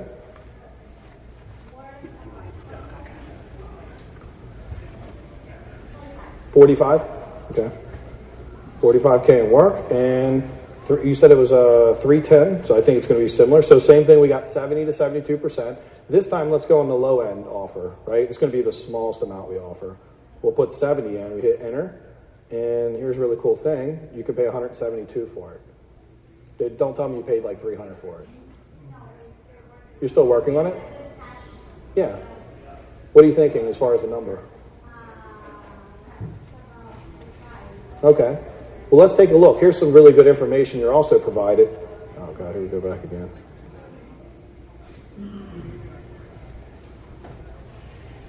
Okay, here's some really, I'm going to just show one more thing. I'll answer your question in a second. So we put 310 in, 45, 172. This is the stuff that's going on in the background, though. Do you see all this stuff that looks really complicated? Well, that's a lot of the numbers that you're getting to see. So here's the numbers that actually matter right here. We know that it's at 70% of LTV, or the optimal offer number. We also know that for every dollar that Sabrina puts into this renovation, she's going to make 106% return on that. We always want to make at least 50 cents for every dollar we put in. So if it's a 100K renovation, we want to make 50K. Right? If it's a 50K renovation, we want to make 25. Now, there's a minimum. You don't want to go under 25 usually. We also see down here, it says estimated net profit. These are my 4 magic numbers. If all 4 of these line up, I can make an offer. So this one here says that I should make at least 30K. Well, guess what? I'm making 47K. So I know now if they come back to you and say, you know what, we want 72%, and that would make the deal happen. Well, guess what? We look up there, 178 we could go to. So we can go a little bit higher, and we still make 41K. For me personally, I just look and say, do the numbers still work? 72% still works. Then we're getting more than 50 cents here, and we're getting 15% return, which is our minimum here, and we're still making 41K. That deal still works for me. We might even be able to go to 73. One more second. You'll be my first person, okay? And then, so it still works. That's the key to the way we're thinking. What if they say 185 though? We're like, I need 185 for the house, deal, no deal, right? Then you can make a decision. You'll know that you're breaking some of your rules, but you can make a decision. This is called an underwriting criteria. This underwriting criteria is what I've developed over doing a ton of deals. I spent a year developing, like, okay, what is the reason that I win and what is the reason that I lose? And that's why we use this. It tells us exactly where we need to be. You got a specific question? Do you always go out for a 30% profit, or do you ever change that number? Yeah, so great question. Now look at the underwriting criteria. Do you see, let's do one that's 150. We'll give you the example of that rental we just had. Maybe we want to flip it. So that house was 155,000, or let's go 150 because we want to be a little bit competitive. ARVF, remember? We only needed about 10K in work to get it to that because it had been renovated just 4 years ago. Full renovation, contractor, really nice. We bought it for 62.5. Well, it says we could have paid way more, but if we put 62.5 in, man, that's 72% of that. That's actually like 55K. But let's put in 65%. You can see in a neighborhood like that, we want to go down here. Look, this takes, like, if we were doing 150 to 175, it's 65 to 66% we want to offer. Because see, if we offered 72% in that neighborhood at that price point, our profit would be like 12K. It wouldn't be enough. So this is the secret. When you hear, has anybody ever heard of the 70% rule? It's pretty common. They say you should just offer 70% on everything. Well, here's the problem with 70%. It works in some neighborhoods, but other neighborhoods, we can be at 72, 73%. Sabrina at 72% was still making 40K. Like, would you want to do 70 and lose that deal? I'd totally be okay doing 72 or 73 because I love rehabbing a house and making 35 to 40K. So I'm okay with that. But if we get into a neighborhood, this is Edmondson Village. It's a good neighborhood. We love it.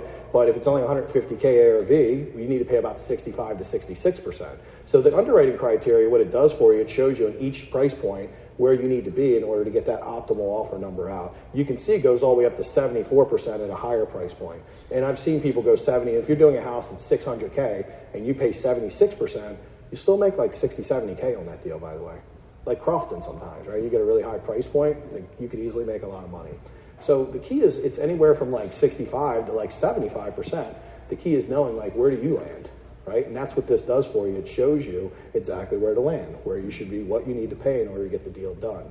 So that's any other questions about this? Because this is basically how we make our decision every single time. Go ahead, John, and I'll come to you next. Well, I saw that you were doing a deal for them, which is in PG County and one over here in Baltimore and stuff. So does that have, for flips, does that have to calculate like your transfer taxes, all of that? I mean, they vary, right? It does. They vary in a small way. So keep in mind that you can adjust. So if you want, you can come in and say, oh, Baltimore. What I've done is take this one, make a few changes for Baltimore versus PG if you really want to get very specific. I don't think you need to be, just so you know. I mean, like you're talking like the difference might say, hey, I'm going to make 41K instead of 40,200.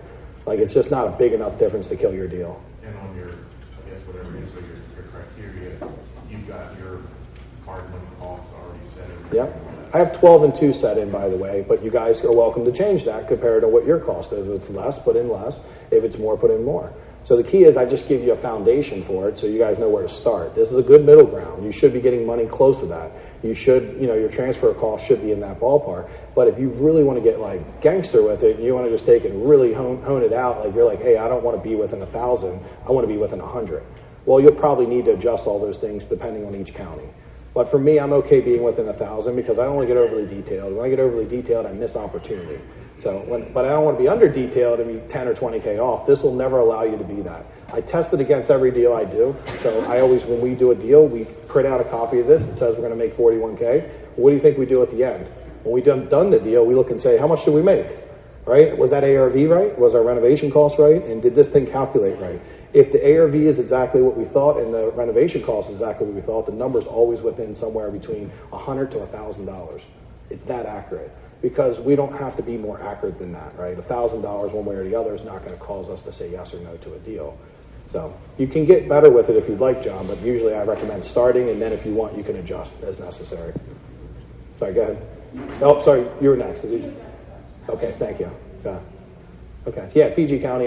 Yes, I use this for PG because I'm doing a decent amount of deals there. You have a question?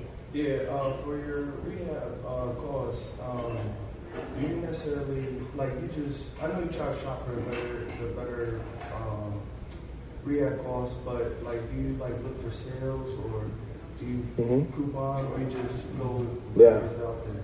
I've watched enough of extreme couponing. I wish we could apply that to flipping somehow and go like, yeah, we get like 6 vanities for the price of one with this coupon. But so here's the real answer to that. When I'm doing like as many as I'm doing now, I don't shop as much because I need simplicity, right? I need to know that it's all going to come from the same place. If you're doing 1 to 2 or 3 flips at a time, I recommend power shopping and finding the best deals. You have time to do so, and it can really help you have a competitive advantage and give you a little bit of room for any mistake you might make being new. So I personally, when I was doing a couple at a time, I would go around and look for the best deal between Home Depot, Lowe's, some supply houses. Now I've gotten very specific because if I make changes, it's hard for my people to know how to do all these things while I'm traveling, right? It requires me to be too big of a piece of it. But personally, I just want them to know, go and do these things. And if I miss out on a small sale, it's not going to end my day. I also get really good deals now, so I'm okay maybe paying an extra 1,000 or 2 and missing some of those sales because I'm getting the numbers in really good. Okay, you had a question, and I'll come to you next.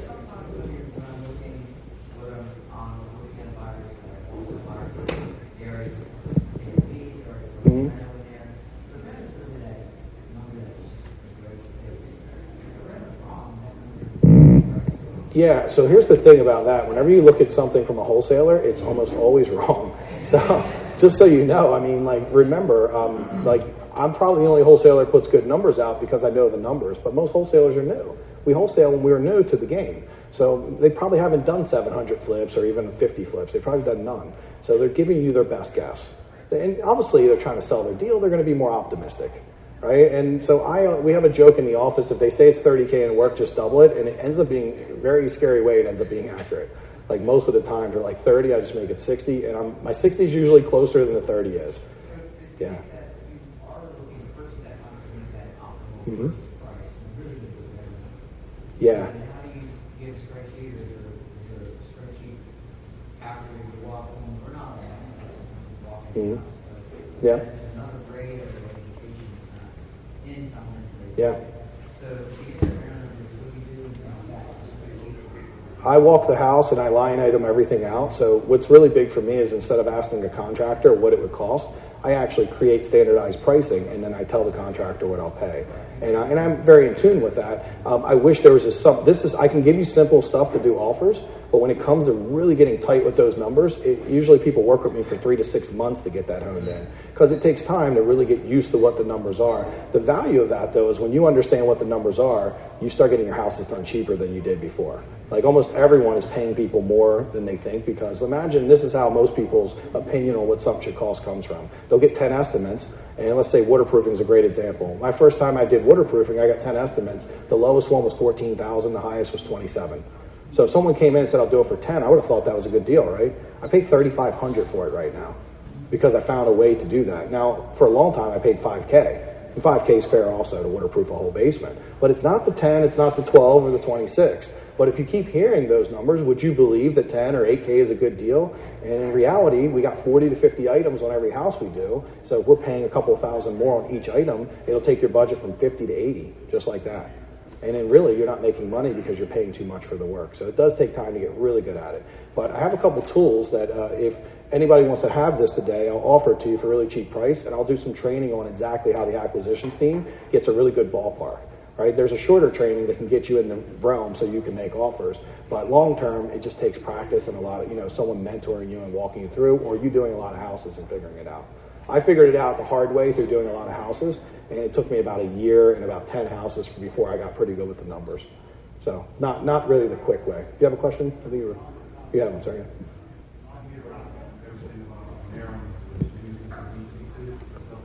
Sure. Yeah, you can use a DC. You're going to be on the higher end of the price point. So what I'd recommend, when you see that it goes right here in the underwriting criteria, it goes from $450 to $550. So the reason I don't go over $550 is because I don't think you should be flipping a lot of houses over $550,000. It gets really risky. So when you're in DC, I love DC, but I would say focus on the parts of DC that aren't $1 million. Right? They're going to get hit pretty hard also, but there's parts of DCs that are 250 to 500 or 600K. They tend to be where if I'm doing DC, I tend to be in that price point. Just safer. Alan? Just one thing about that section, when I run into it, is basically my kitchen is my biggest number in that number. Mm-hmm. So once I understand my kitchen better, and I walk a house and I see the vision of the kitchen, I can go back, say before the offer, and calculate that number. If I see an island to fit in, I know it's 2 cabinets and some extra granite. I know I can open up the, you have your numbers in mind. My kitchens can run 7,000 to 9,000 without appliances. An individual probably can't do that same kitchen like a couple that bought the house in Crofton for less than 20. Yeah. Because if they go to the same place, all the rest of it, they're just not going to get the benefit. And I've only done 12, but basically I have a relationship that gives me something different than the person walking in the first time and buying the kitchen for 20, and we do have an agreement where I'm not getting out of the deepest discount. If yours is better, I'm sure. Yeah. But I do have a relationship. I'm getting a little better pricing. I'm getting a response time. Yep. Bottom line is, look at your kitchen and make that kitchen that optimal number. When I added the island to that kitchen in Pasadena, basically it fit, and it fit all the demographics. I draw my own kitchens. I lay them out before I go to the designer. And I basically go into them and they tweak them. We started putting glass doors in. The one in Crofton, we had a whole wall of glass doors with colorful staging, 32 bottle wine cooler in the middle with a top. That's why that house went for $290. Because basically we could push that kitchen and that person could look at it and say, I can't build that even that section probably for less than. We just put a wet bar and a wine cooler in another house that cost us $3,200. but basically allows us again to push the price without the market was there for. Not that wine coolers are a big thing, but some people really get drawn to them. Yeah. Barn doors, wine coolers, and kitchens, it excites people, and that's where some Yeah, people good point. kitchen, try to get as familiar as you can with what you're going to do with the kitchen, what your numbers will look like in your kitchen. Not I saying agree. my numbers are your numbers, but it can be done between 7 and 9 for the average kitchen. And a kitchen's usually a 10 by 10. After you look at enough kitchens, you start realizing almost every kitchen has the same cabinets. I agree. You have the one that's over the refrigerator, they've got the same front, you've got your point. After a while, kitchens start to look pretty standard, and then you just expand on that and make it the extras you can justify on your budget, and also make it one that's going to make your house pop. And that's really where your numbers are. Yeah, so he's making a really good point. You make a really good point. The kitchen's where a lot of value comes in. And if you can do a $30,000 kitchen for 8, you've brought a lot of value to the house. So next, okay.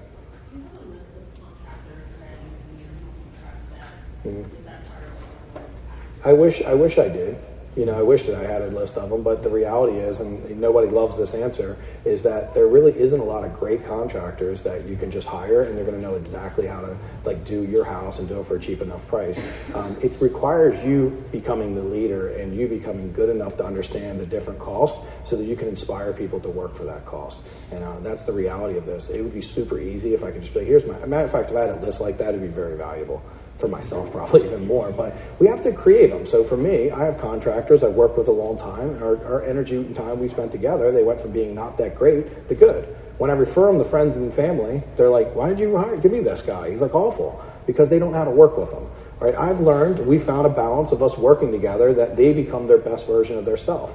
And that's what a good leader does. They take people that are good and make them great.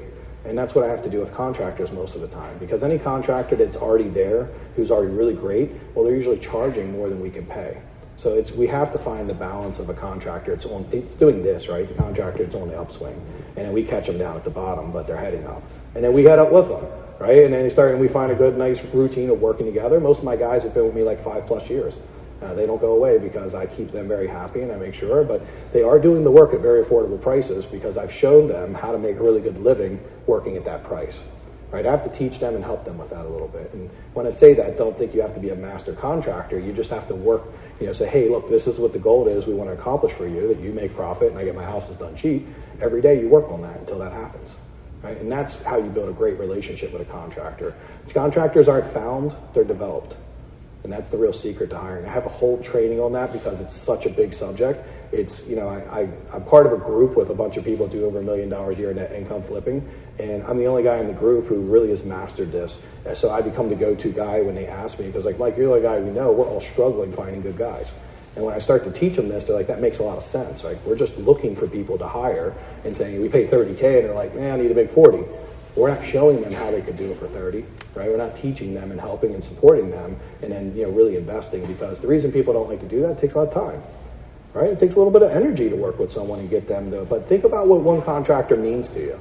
If you get one contractor that has 3 or 4 people working for them, they can do 7 houses a year. You're making $35K a house, 7 times 35 is a lot of money, right? It's a living. One contractor can be the difference in you making it as a house flipper and making a really good income or not. So would it be okay to invest 3 to 6 months really, building that relationship with them? The answer is yes. And if you think the answer is no, then it's going to be a struggle to find really good people. That's been my experience at least. So that's the best I can give. Who else had a question? Thank you. So can everybody see how having a tool like this is really valuable? I mean, you can understand how this really makes the difference in your business. I have a lot of tools in my business, and that's what it requires to be good. But there's only one tool I use every single day, like 10 times a day. It's this one. Like, this is my tool. This is not something I'm selling or, I'm trying to sell on the internet to become rich at a very little bit of money. I use it to make money. It's my tool I use every day in my business. I'm just sharing with you my exact stuff. So, would anybody like a copy of it? Awesome. John I only had one. John raised his hand first, so he's going to get it. I'm just messing. Yay, John! Action, right? You got to take action. I'm messing around. I'm going to give everybody an opportunity to get it. So as part of a limited time marketing test, I want to give this to you for a really cheap price. I know everybody thinks try to sell it for $1,000 or $2,000. I'm really going to give you guys an opportunity to buy it super cheap, and I'm also going to provide you with the training on how to use it. I'm literally doing this as part of a marketing test, so I normally sell this product for $297, and I get it all day long. I've sold it, and it's also really part of, like, I have some students in the audience, it's part of like a $6,000 training, like a more expensive training, so not everyone gets to have access to this, but more importantly, knowing how to use it, because the reason I don't just sell the tool without the training is if I give you the tool, what are you going to do with it? Right? You could maybe use it and figure it out. There's some, especially who's the finance person. You'll figure it out because you're a finance person. You would figure it out, but not everyone. $47. Is that a fair price? Now, here's what I'm going to give you with it. I'm going to give you 2-hour training with it that we're going to do Monday at 7. And the training is going to be online, so for you don't have to drive in traffic. And for anyone who can't make it, I'm going to record it, so you'll have a recording for it. And when I say 2 hours, most of our trainings end up being longer, so bear with me. But I'll make sure that we stay on the training until you've gotten every question answered, and you make sure you're proficient, you can use it. It's really that simple. Excuse me? PM, yes, PM. Yes, AM, no, we'll do PM because I know a lot of people will be getting off work, so we'll do it in the evening. We'll do it on Zoom if you guys are familiar. You just download it. It's really simple. I'll give you all the links and information for it. If anyone wants it, go back to Delonte. He's got some order forms. It is only going to show it today, so you won't see it online being sold for this price. I normally sell that for $297. The training, by the way, I consistently sell that I sell it for $397. So that's so you're getting about $600, and here's what we'll go over in the training: how to place an accurate value on the property. So I told you what you needed to do, but I want to show you how to do it in real life. Give you some real examples of me walking through properties, what I look at, how I think about things. Second, how to quickly do those repair costs. A few people are like, how do I do the repair costs? I'm going to show you how my acquisitions guys who've done a bunch of renovations are able to say, hey, this is freaking $50K and be right. Right? Because that's what they need. You need a simple way to be right now. Eventually you'll have all the skills you need, but right now you need something to get you going. So I'll teach you how to do that. I'll also teach you all the numbers in that, right? I showed you a lot of cool numbers, but I obviously didn't have, because I didn't want to be here for 5 hours. I didn't want to go through too many, but I'll make and show you how the numbers work, how you can adjust them. Like John may want to adjust it for another county or another city, different tax. You can do that and then save a different copy. So this is also a lifetime price, by the way. You own it forever. I'm not going to do like $47 a month. A lot of people will charge you a lot more money for this. I'm doing it because of the marketing test. I want to get people in. I want you to see how you like it. And then some of you are going to love it, and you might want to work with me as, students. And if you do, I'm here, right? And that's kind of why I want you to see my best tool, and I want you to use it in your business. And I'm hoping that you'll love it like everyone I've ever given it to does. We love it personally. So total price $694. Guess what? It's building suspense. A lot of suspense. Maybe still just $47. It's coming. Oh, there it is. Holy crap! I feel like that was like very suspenseful. I can't take it. So only today though. So I'm not selling anything big. I told you I'd give you a really good deal on it, and again, it's like $700 and stuff. I'm getting you for $47. Has anyone not got 47? Like, be honest, seriously. Is anyone here? You sure you don't have 47? I'll tell you what. If you really don't have 47, you can have it for free. Go back and sign up. It's yours, okay? You're welcome, Virginia. You can have it. You not have 47, or are you trying to get 312? Okay, yeah. Thank you. Seriously. Just go back and let my mom know, and we'll sign you up, okay? Yeah. Good. You, and then I'll come to you. Okay. I like the system, but one of the things I really struggled with buying my whole first house was just finding a deal. So if you could just quickly touch on the different methods. I did wholesale, but I found the numbers just didn't match what I thought they should be. There was almost nothing on the MLS and I was in so we can talk about that a little bit. Yeah, so I'll give you a quick rundown of it. So we most think we can't find deals, right? We think the MLS doesn't have deals. Wholesalers aren't finding deals. I can tell you, like, Sabrina, you got a deal on the MLS and a wholesale, right? Show you exactly how to do it. It might sound like I'm coming back to this $47 thing, but this doesn't change my life very much. I really just want you to get involved. And I know when I give it for free, people didn't use it. But when they pay at least just a small amount of money, you'll use it, you'll respect it, you'll learn it. I want you to learn this stuff more importantly. But what we'll get to is that most of the time there are deals on the MLS. You're just looking at the numbers and not seeing them correctly, so you're missing opportunity. Because when a deal comes on the MLS, if you can't quickly make a decision, it's gone. Right? You can't wait 3 to 5 days. It tends to have like a 1 to 2 day window. You've got to get in there. Same thing with wholesalers, by the way. If a wholesaler puts a deal at a good number, which they do every once in a while, well, you need to be able to quick about it. This last Saturday, I actually walked Tanya, one of our students, through, and I showed her. We spent an hour and a half looking on the MLS. We found a deal. It was listed for $125. We thought we could pay more than $125. We got there, and it was in pretty bad shape, much worse than the pictures. But we were still at $125.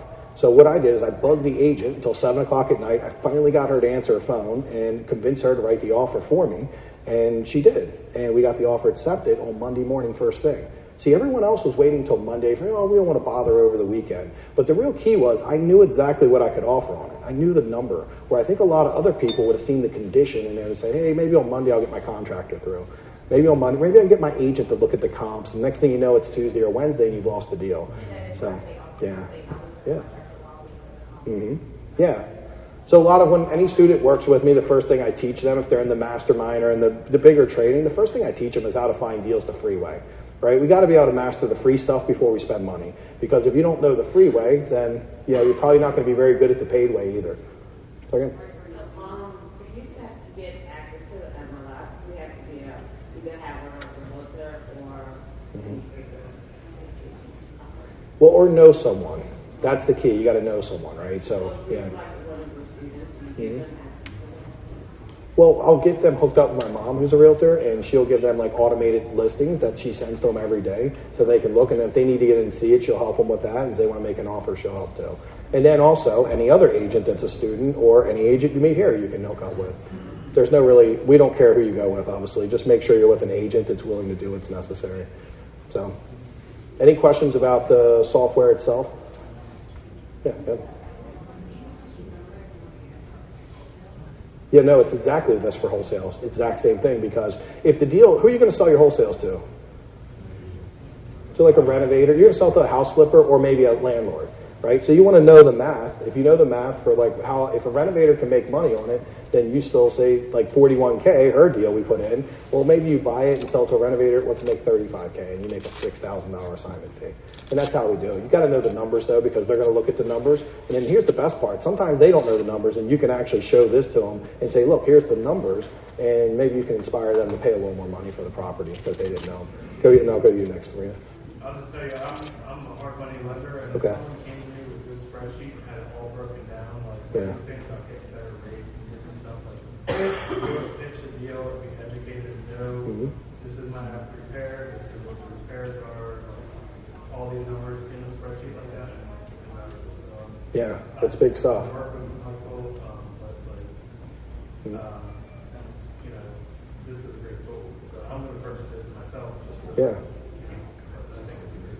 No, thank you. And listen, he's absolutely right. I mean, the numbers, like I only told you like one or two ways, but here's another thing we do. When we're sitting down with a motivated seller who's responded to maybe to one of our mailers, we show them the numbers. How we close the deal is we'll sit there and show them, like, here's the numbers, here's what I'm going to make. And now that they see it on a spreadsheet that looks pretty professional and they understand it, okay, this person's not just pulling this number out of the back of their pocket. Because what is the reason they don't usually take your number that's different than what their expectation is because they want to make sure they don't feel like they've been taken advantage of or they just didn't get the best number. When you show them the conclusive math, you close more deals.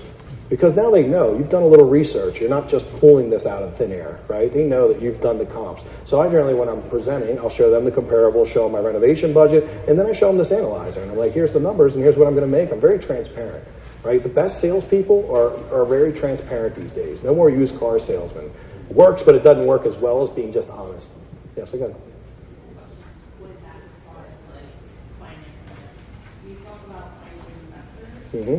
So out there to find investors, is it cash only mostly, or are you actually like So we might find an investor can put all the money up, and that's great. Or we find an investor can put up $50K, and that could be the money we use to go to a hard money lender, and because they're going to want you to put money down, and they're going to want you to do some of the work before you get paid. So you're going to need some cash to get going. So we have two different types of people. If they put all the money up, that's the best. But a lot easier to find someone $50K than it is to find someone with $200K. So in general, we might find someone has $50K. That investor we could partner with and go to a hard money lender, get a loan, and use their money for all the money to bridge everything. So investors are going to want to see that. A hard money lender is a private person who does loans specifically for real estate usually. So they fund us. Mm-hmm. Yeah. So the reason you don't hear a lot about people going to regular banks is because they're not really friendly to investors. Their focus is selling to homeowners. And that's where they do most of their loans. There's some banks, if you have experience, that you can work with. But even today, I have a lot of experience. A lot of banks want to work with me. But I still use hard money lenders every day because when I get a relationship with a hard money lender and I call them and we see the numbers, I've had a hard money guy like a month ago who I called on a Thursday at 4 o'clock and he had the deal closed Friday at 5. And I wouldn't have gotten that deal. The bank would have taken 30 to 45 days minimum. So it's a little slow. Well, right there. There's one. No. Well, online, you might go online. I mean, certainly if you're part of this and, once you get in and you guys have 47, you'll have my email and you text, hey, can you give me a couple of hard money lenders? There's a few local ones I recommend that I personally work with and I've done a lot of business with. And that's it. So, I mean, there's plenty of hard money lenders. They're very easy to find online. You just type in hard money lender Baltimore and you'll get more than you can handle. Then you have to start digging through them. The bigger question is how do you get through them? And you just have to have a conversation with him. But he would be a great start. He's a hard money lender. He's here. So start with someone like that. As long as he charges under 15 and 5. He does. He's in. All right. He's not too expensive then. Sorry. There, and then I'll go to Rashad next. Mm-hmm. Of building your own comps. Explain more. Yeah. Not me personally, because look, I try to keep things simple, and that's not by any means simple, right? There's a lot of risk in that. I know people who are really big and worth like $20 million. Well, that's to them. They could take $1 million investment. It wouldn't be the end of them. For me, it would be like all my money, and if it didn't work out, it would be just could be a bad experience for me. So I really believe in keeping it super simple, right? It's the KISS method. Keep it super simple, right? I'm going to call it keep it super simple. I don't like the stupid part. I used to use that for myself, but yes, keep it super simple. More positive. We're going to raise it up.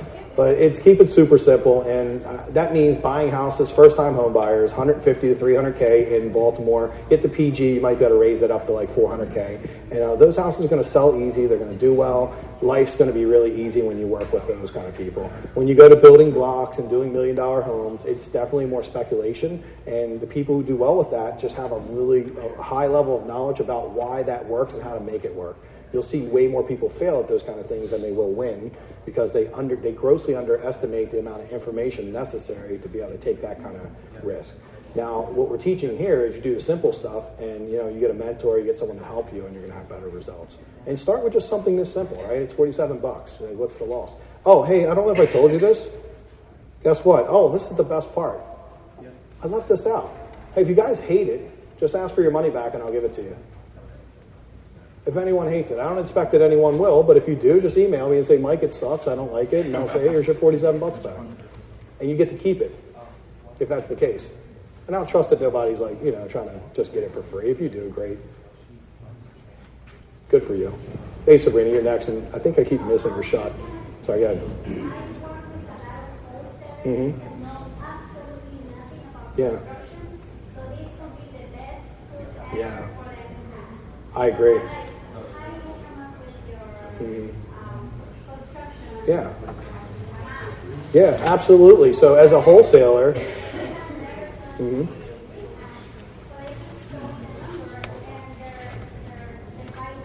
Yep.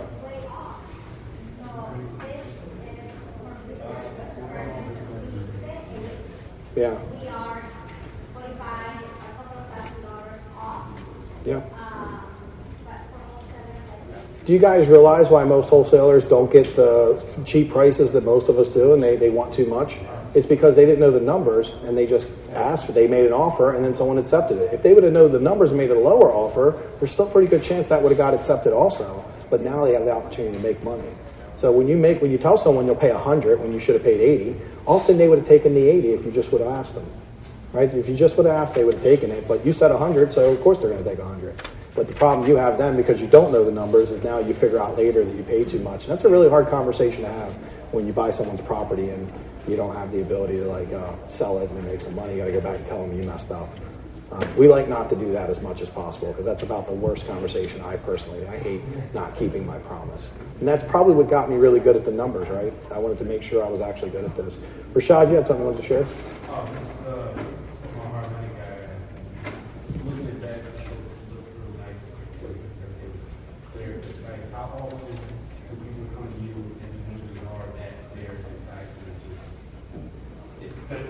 experience. So I'll get some people that are really experienced in the numbers. They know like Yeah. down to maybe $1,000 to Mhm. numbers. But I get a lot of people who are new at it, and so to have a tool like that that's going to give a pretty accurate picture, and like what you're talking about with wholesalers, like Yeah. double it. Mhm. Almost every person I talk to has a deal from a wholesaler, and I use the wholesale, so I know the how to pitch the deal and stuff, but it's always like $20,000 or $30,000 renovation, and I'll pull up the picture on Google Maps, and I'm like, I can see $20,000 worth of renovation just On the outside, yeah, exactly. Yeah. So just to have something that's kind of typing up your numbers, Mhm. even if they're not perfect, like Yeah. we can use our experience and comps and stuff to verify and to have like Mhm. a starting point or a template that you can work on. Yeah, he makes a really good point. And when it comes down to this, I realize personally when I don't take action in my life, and this is the reason that we don't find our personal greatness, is because we don't take action on the things that really matter. And when I don't, it's always because it's always based in the fact that I don't have an understanding of it, so I have fear. And when I don't understand something, it creates fear, and that fear creates a lack of action. So I'm teaching you something that's really high level. It just sounds like I'm saying some words, but like for me personally, the reason I've been able to grow to where I'm at is because I've had a lot of fear. I had a lot of fear. It stopped me from doing this in the first place. I had fear from going from doing 3 houses a year to doing 15. Going from 15 to 150. Like there's a lot of fear every step of the way. And when I gained clarity on each of the things necessary to do, then the fear went away, right? I just started